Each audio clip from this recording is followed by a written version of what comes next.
show up top. Somebody has to stop this bottom lane push. No one's going to. No one can to. Wait a minute. Maloyski, he's not going for the Lord. He's going for a fight. Yeah, because Kyrie made the call and Haji answers back with a Nibiru. For the price of 1 in that bottom side. Let it be. Yep, prime positioning for Marky though. For the price of 1 in that bottom side. Let it be. Yep, prime positioning for Marky though. Despite the rocky and turbulent past couple of team fights, he still knows his job, and right now he put his foot on the clutch, changed gears, and it says that now they're playing a defensive game. Hatred, he's changed from being an assassin into a split pusher, and he's trying to find this free kill onto Edward. It's 3v1, no 4v1, but here comes the rest of Blacklist. They're gonna go ahead and collapse. Look at the switch up. It's Marky now caught in no man's land. Oheb gets him, and that's 1 down for the side of Onyx PH. 4 defenders versus 5. They're looking to siege. They're looking to get more inhibitors. Oh man, you gotta have to be amazed how Blacklist International is just baiting Onyx PH so many times. Hatred wants to go for a play, maybe onto Haji this time. He's gonna get it. Is he gonna get it? Is he actually looking to get it? Hatred, where are you going? He has free entry. There's a Numenon Blast. They are gonna take this inhibitor yet again. Oh, Edward goes down, maybe a little too forward. Hatred? No. Patience from Hatred. Not here. They feel like they don't have enough damage, and honestly, I do understand. Marky was taken down without.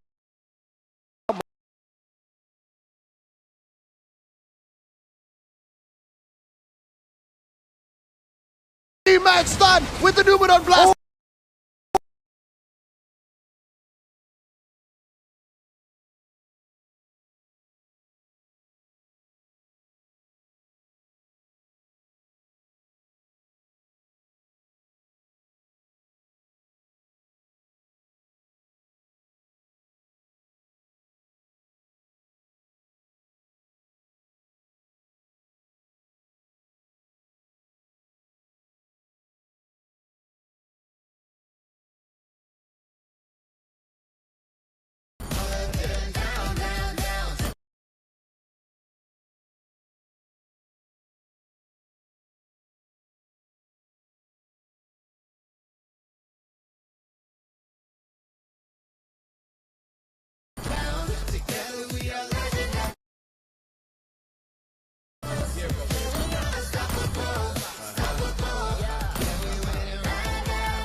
And is back to doing damage control.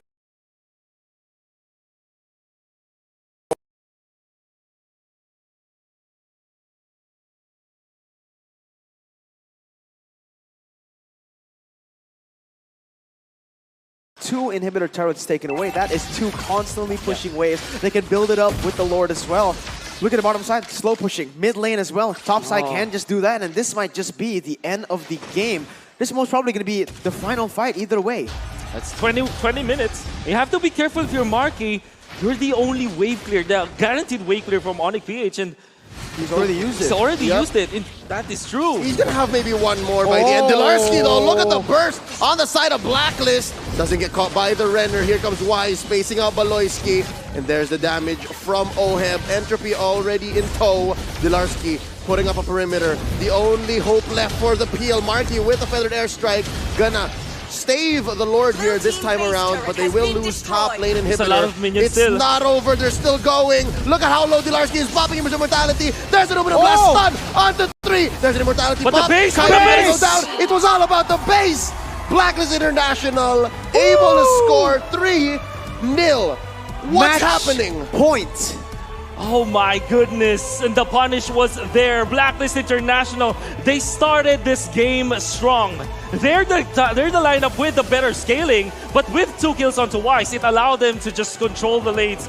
By God, Onyx PH actually were able to recover, making this game 3 very interesting, but unfortunately, just the raw damage and scaling from both the Nate and the Beatrix It was just way too good for Blacklist International, and now they're at match point.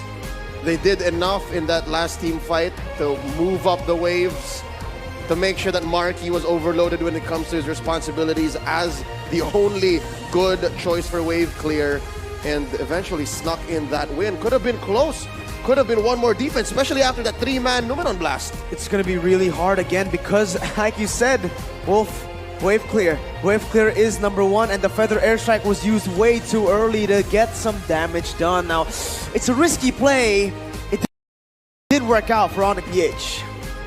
We're at the cusp of another champion being crowned. Before that, let's go through over to our analysts. Let's look back at game number 3. Gideon Q and LaFell, tell us what happened. Thanks, Leo. As you throw, we catch here at the analyst stand, and now Blacklist International at match point. So let's break it down how they got to this point, because overall, the draft seemingly as on brand for both teams. Yeah, honestly, this is one of those games where the draft is good, but we really have to look at what happened in game. And on in Philippines, it looks like they're starting to misjudge a lot of things. In the earliest stages of the game, they didn't understand the power spike that the Barat has, giving him over 2 free kills. Kyrie died 2 times in the early stages of the game, and Marky played very, very well. But again, he played like the caster said, is interesting to watch. He plays like a brawler, but more often than not, he's actually putting himself in danger. That's the thing. I mean, it's those micro mistakes.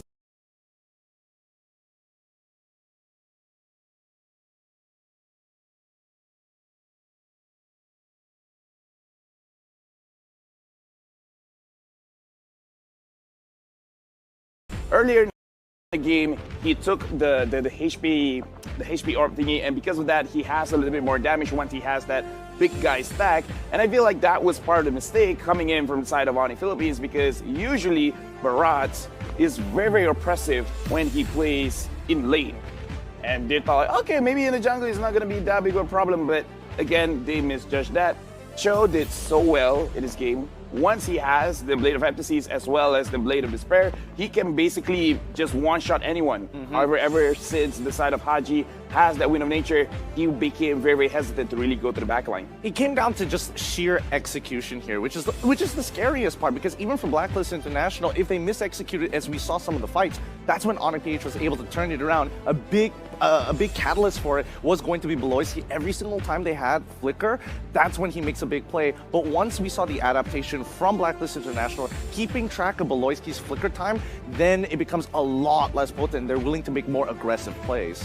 Yeah, and speaking of that, on Philippines, they have a lot of tools to engage, but coming in from both sides of the team, the way that they play is, like our casters say, it's very messy. It's all over the place. Keeping track of every single thing is so difficult. And looking at this right now is actually benefiting for the side of Blacklist, because the heroes that they have, they can kind of take care of themselves. Even though Blacklist, they like to play together, but Oheb and Nathan, yeah, just chase after me. I'm going to entropy out. I have Flicker. The Barasi can take a lot of damage. And whoever is going to get low, Venus will be there to heal them up.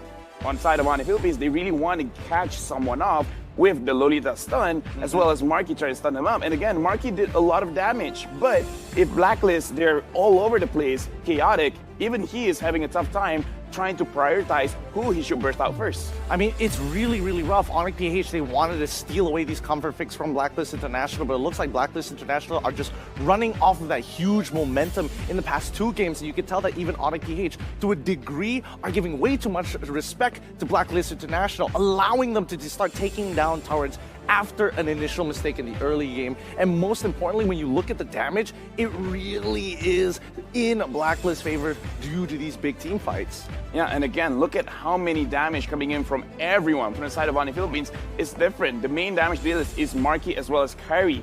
Both of these heroes are the only ones that really went above 50,000. Delarsky did 51,000, which is great, but it's nowhere enough to take down anyone from the side of Blacklist International. Edward 96, Oheb 75, Haji 74, Wise 94. Overall, they do a lot of damage individually. And from the side of Oni Philippines, Hatred, he did good. He engaged a lot, but again, getting damage onto Haji is so difficult, or even Oheb, just because again, there's a lot of mechanisms to really help them survive.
Before we throw to the host, just want to remind everyone, we're going to do a survey, so we want to know how you guys feel about M3.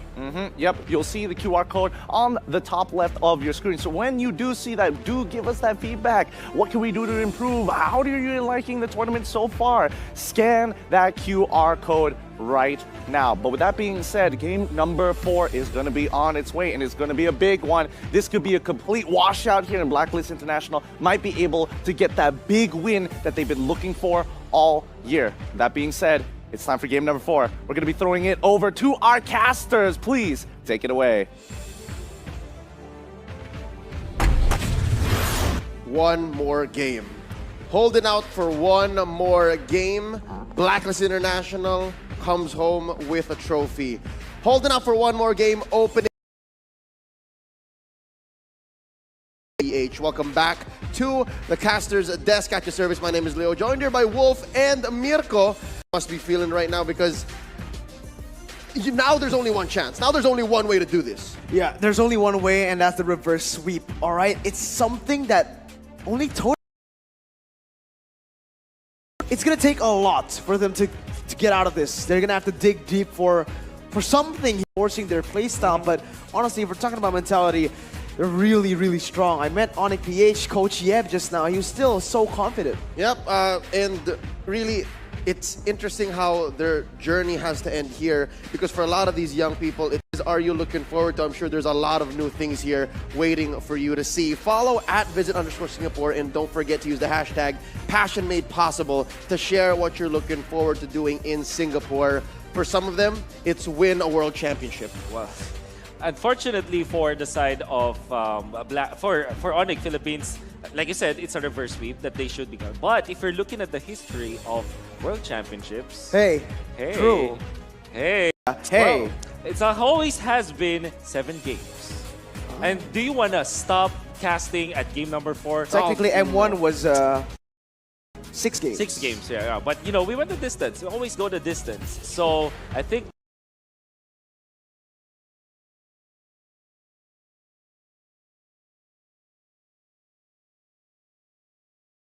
that this time it will not be it should not be a 4-0, but then again we're looking at a 4-0. Why? Lafel said it perfectly well. The tempo that Blacklist International playing with was just way too good, and they're reacting much faster than we compare to on the Philippines, as well as the fact that their executions were too good. Their decision making is really championship level at this point. Yeah. And you guys can also have you can also have your say. You can have your decisions matter here, because we're asking M3 so far. Again, hello to Angela and Fanny. If you're loving the show, let us know. Scan that QR code up here on your screen right now to access the M3 survey. Tell us what you think and how else we can improve. I'm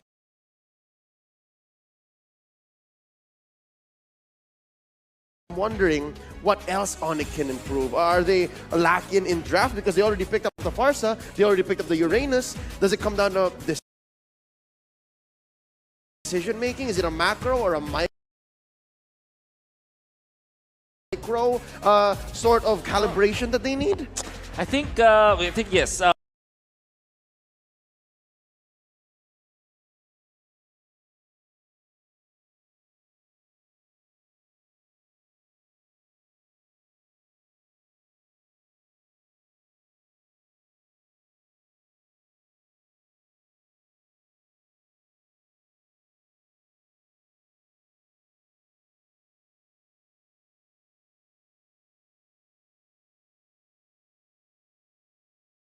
I think it's more about their decision making for sure. In the draft, I think that the problem they have is they don't have the holistic scaling as compared to the side of Blacklist International. Because look at the Blacklist, they have late game.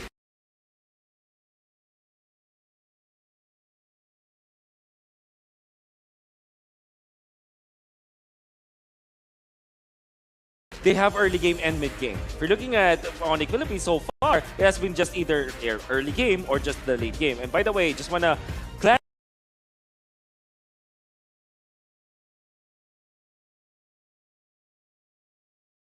clarify, Mr. Mirko, it is indeed a 7-game series in M1. Really? As well as M2, that's right. Oh. Okay, So- M1 being an all-Indonesian finals. So again, there's a lot of ways and patterns that history might repeat itself, but just the same, this is a whole nother beast. No. Back to the point again. They have done these adjustments, and I must say, 3 games, that's a very expensive price to pay to learn and calibrate on the go. I don't know. Like I said, after game 1, I told you what Onyx Philippines could do. After game 2, I said the same thing. But after game 3, they've done everything.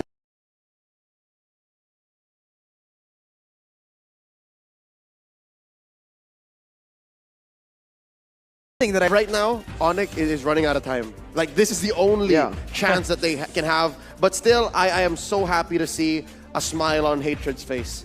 Well, it really, I would say, gives some motivation to his teammates, and not only that, all of the fans of Onyx PH. Again, only one way this ends well for Onyx PH. For Blacklist, they just won. They need one more, and they have at least 3 more times, at least. I think, all right, it all comes down to the discipline, I feel like, right? For the side of Blacklist International, they're so calm. It really is, it's weird. It's I don't have words to describe how It's terrifying. It's terrifying, really. It's almost inhuman how calm they are and how calculated a lot of their moves are. I think you're gonna be really calm if you're match point at the World Championship. But yes, but here's the thing. I don't think you're gonna be calm at the match point. No, you should be. You should be hype. You should be like showing emotion during the match point. True, but you know, when I talk to the top coaches, particularly Bonchen as well as Coach Yeb, they always say no matter what happens, be it match point, being calm is the most important thing to do. And it's actually the hardest thing to do, especially if you're hyped. Looking at the players of Blacklist International, I think it's just the mixture of both veterans and matured people, right, from their side, and of course the young electric people like Haji as well as Oheb. They're very, I would say, high-spirited, right? And then if you have both Wise and Oh My Venus with them, it just really balances out all of the energy. And maybe that is something that Blacklist International has been feeding off of. That maybe that is where the combination of being calm and being hyped comes to play. And Blacklist International are at match point because of that. I think keeping Onyx PH's hopes high is going to be key. Just make sure that they don't feel the pressure, because you just perform so much better if you are in your element. And there you go, you're smiling, you have a positive mindset. They should keep this up. Yep. They should. At least this aspect. Yeah, this specific aspect they should. Yeah. But the gameplay is something that they definitely need to be able to adapt here. But the thing is, they have been adapting. You've seen that the games have been closer and closer and closer. Onyx, they're trying to get the grasp, but Blacklist are just so good at just forcing their playstyles. It's so weird. Again, terrifying. One thing that I think Onyx PH wasn't able to adapt to is the focus on these neutral objectives. Because all 3 games, Onyx PH, they're able to secure the turtle. And I think that the carry is just way too focused on taking the turtle or the Lord, that sometimes Blacklist International are able to just get kills off of that. It was evident in games 1 and 2. In game 3, that's also true. They were so focused in taking the turtles, able to do so, but ended up losing the trade in the process. Because Blacklist International, they know that Onyx PH are tunneling their vision into that area. So this is prime example of focusing too much on the destination, that the journey is a little too turbulent, it's a little too rocky, you end up losing, friends along the way. I mean, literally sometimes. Absolutely, but the same approach once more. 3 games in a row and now 4 games in a row. Estes, Aldous, Yves, and first picking that Farsa. Game 3 was the closest it was, but what are your thoughts on this, Wolf? The same 3 bands. He's once still more. go. Paytm and Rafaela. Oh, this time they go Joe. To be fair, Hatred was quite a thorn on their sides. I mean, like a Lego brick stuck in your shoe. That kind of pain. Pick Rafaela for the side of Onyx PH. I feel like that's the case right now. But Loiski needs that. Again, one of his comfort heroes here, right? Selena has been banned out. Natalia is not going to be the ones coming in the first phase. I think picking up the Rafaela is going to be good. There you go. You have it. And I think Uranus is going to be a very good pick as well here if you're Onyx PH. Taking it away from Blacklist. You have the Rafaela for that sustain. You have that range. Now you need the front line. Yep. And then Blacklist International eventually answers with the Barretts after the Uranus. It's just how it goes. And in Blacklist International, they are not afraid to not fix what's not broken, right? So, oh, they snatch it! Okay. I like this. This is an interesting turn of events because Onyx PH, they take the necessary steps to go ahead of the curve. This might actually be good or bad because they might have overthought it. That's also a possibility. You know, what? See from Onyx PH in their upper bracket matches, they're always like very flexible with their picks. They always go for open-ended picks. This time, the opening from Onyx PH, not open-ended at all. Maybe the best is you have the Farsa in the mid lane as well as the gold lane. But then again, this Barretts, it's not played by Kyrie. I don't see Kyrie No as way. a player It's who will very un-Kyrie. use this. It's- I'm Kyrie. I feel love like, I don't think it's going to be Kyrie. I don't think so. I think this is going to be a pick that is, you know, For it Delar. can flex, but I feel like Delar. But now Blacklist, I feel like Yuzong. Or Yuzong or Esmeralda, right? It really is going to be between those. team is Matilda banning. gets picked up by Blacklist International. Matilda Airlines for Venus. I think the fact that Onyx PH exposed a certain lineup or a key part of their play kind of allowed Blacklist to say, okay, let's do this. Baloyski, we know who's playing. Yeah. Venus, get on the Matilda. That might be the line of thought here for Bonchan.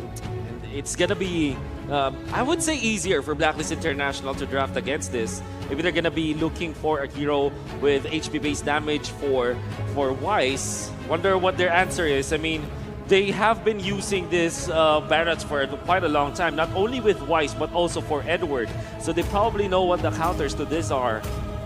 And I would say, I'm not really sure, but they might be gunning for an Alice, and Your Onyx team PH is should banning. be banning that out. Okay, so Blacklist International still, they acknowledge the fact that this could be a jungler Barretts. That's a lot of respect. That is a lot of respect. Banning away the Uranus and actually Your expecting team the is Barretts going banning. to the jungle. Again, very un-Kyrie. Blacklist International though, with the ban one more time right now. This is the thing for Onyx PH. They have that Farsa that can be flexed onto Hatred or Marky in the gold lane. What do they want to go for here? The jungle also going to be very still gray, very gray here. The draft for Onyx PH, other than the Rafaela, super gray. I would say for Onyx, they definitely have to look for a scaling hero apart from this Farsa. Yes. Although it is good against the Beatrix as well as the probable like Nathan as well as the Clint coming up from Blacklist International, they should not Your be falling team is into the banning. pit of using this Farsa as their scaling as their gold laner. And with this Yuzong ban, Blacklist International are telling us we are gonna be drafting a hero for Oheb that will scale, maybe on the marksman side. Yeah, they're protecting Oheb really. They are forcing Delarski also in effect into this Barretts. They're saying, okay, if that's not Delarski, then we're closing the gaps. Paquito's still out there though. That's one fair shake at it. And I do have to agree with the audience. The only way right now for Onyx Philippines, I feel like, is to ban Oheb entirely. Right? At this point, he's performing on every single hero. He got 2 MVPs in a row. Lapu as well now banned out for Onyx PH for XP laners. I think you go Alice now for Blacklist International. Maybe not in this pick, but maybe in the last pick. And definitely they will use the fact that the Oheb's hero Alice. pool is really good. Yeah, no, don't pick Alice here. Yeah. If Alice were to come out, last pick pick, him. And right here, it has to be Wise's hero then. I want to go for Eason Shin. maybe, yeah, Yusen Shin's still available. Yushin would be good because they Yep. need some vision. Exactly. I feel like Eason Shin is going to be a very viable option right now for the side of Blacklist International. But if they don't go Eason Shin, they can maybe go for